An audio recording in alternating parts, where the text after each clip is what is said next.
Hi అందరు ఎలా ఉన్నారు, ఏం చేస్తున్నారు? ఈరోజు రెసిపీ వచ్చేసి మినప వడియాలు. మా స్టైల్లో మేము మినప వడియాలు ఎలా పెడతాము ఏంటి అనేది మీకు చూపించేస్తానండి.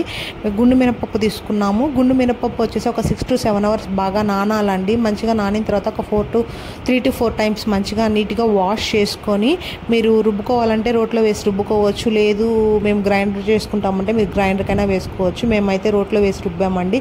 ఇదిగోండి కన్సిస్టెన్సీ ఇలా ఉంటే సరిపోతుంది అన్నమాట. ఇంత మెత్తగా రుబ్బుకోవాలి.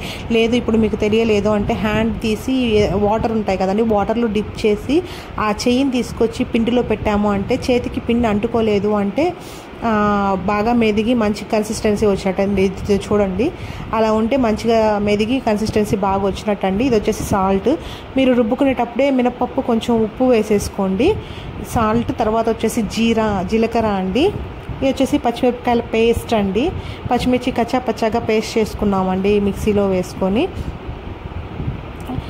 సాల్ట్ అంటే మీరు ముందు మినపప్పులో కొంచెం ఉప్పు వేసుకొని గ్రైండ్ చేసుకుంటారు కదండి, ఒకవేళ సరిపోలేదంటే సాల్ట్ వాడుకోవచ్చు. అందుకోసమే సాల్ట్ చూపించాను. ఉప్పు వేసేది క్లిప్ మిస్ అయిందండి. ఇప్పుడు గ్రైండ్ చేసుకున్న పిండిలో జీలకర్ర ఒక 2 spoons వేసుకున్నాను. అలాగే మనం కచ్చా పచ్చాగా వేసుకున్నాం కదండి పచ్చిమిర్చి పేస్ట్, ఆ పచ్చిమిర్చి పేస్ట్ ఒక 2 spoons వేసుకున్నామండి. తర్వాత వచ్చేసి ఇంగువ పౌడర్ ఉంటుంది కదండి, ఆ ఇంగువ పౌడర్ వచ్చేసి ఒక స్పూన్ వేసుకున్నాను. అవన్నీ వేసుకున్న తర్వాత చూడండి, ఒక స్పూన్ వేసుకున్న తర్వాత మొత్తము జీలకర్ర పచ్చిమిర్చి పేస్టు ఇంగువ అనేది మొత్తం మిక్స్ అయ్యేలాగా బాగా మిక్స్ చేసుకోండి. అంటే పిండిలో మొత్తం కలిసేలాగా బాగా మిక్స్ చేసుకోండి. మిక్స్ చేసుకున్న తర్వాత ఒకసారి ఉప్పు టేస్ట్ చూడండి.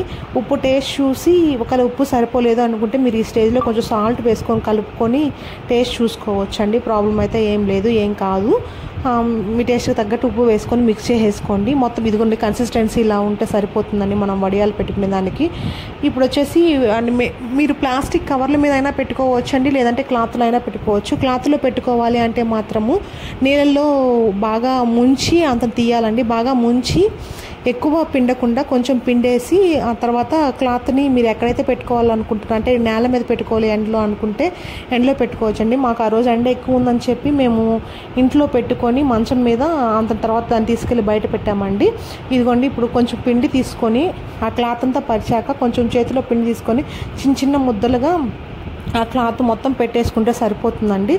మేము ఇంట్లో పెట్టి చెప్పాం కదా బయట పెట్టేశానని చెప్పి, ఇంట్లో పెట్టేశాక తీసుకెళ్ళి దాన్ని బయట పెట్టేశామండి.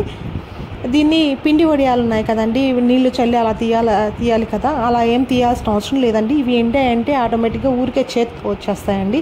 అవి కూడా చూపిస్తాను ఎలా తీసాము ఏంటి అనేది. ఇదిగోండి చూడండి, ఇలా తీసేస్తే వచ్చేస్తాయండి. ఇలా మొత్తం తీసుకున్న తర్వాత అంటే 2 days అయితే పడుతుందండి, నాకు తెలిసినంత వరకు 2 days అయితే పడుతుంది మినప వడియాలు ఎండేదానికి. ఇలా మొత్తం తీసుకున్న తర్వాత ఒకరోజు క్లాత్ వేసి దాని మీద కొంచెం పలచగా మళ్ళీ ఎండ పెట్టేసేయండి. ఎందుకంటే ఎక్కడన్నా ఒకవేళ చెమ్ము ఉన్నా కూడా నీట్గా మొత్తం ఎండిపోతాయి. అంటే 1 year అలా స్టోరేజ్ ఉండాలి కదండి, పాడు కాకుండా ఉండాలంటే అలా చేయాలి. ఫైనల్గా అయితే మినప వడియాలు అయితే రెడీ అయిపోయాయండి. ఇవి ఈవినింగ్ స్నాక్స్ లెక్క కానీ లేకపోతే పప్పన్నంలో కన్నా అలా ఫ్రై చేసుకొని తినొచ్చు. మేము ఎక్కువ కర్రీ చేసుకుంటామండి, మినప వడియాల పులుసు చేసుకుంటాం. ఈసారి ఎప్పుడైనా చేసినప్పుడు రెసిపీ కూడా అప్లోడ్ చేస్తాను. ఇదిగోండి బాగా ఎండాయి అంటే చేతితో మనం అలా అంటే అలా పొడి అయిపోతుందండి, అదేనండి కొండ గుర్తు.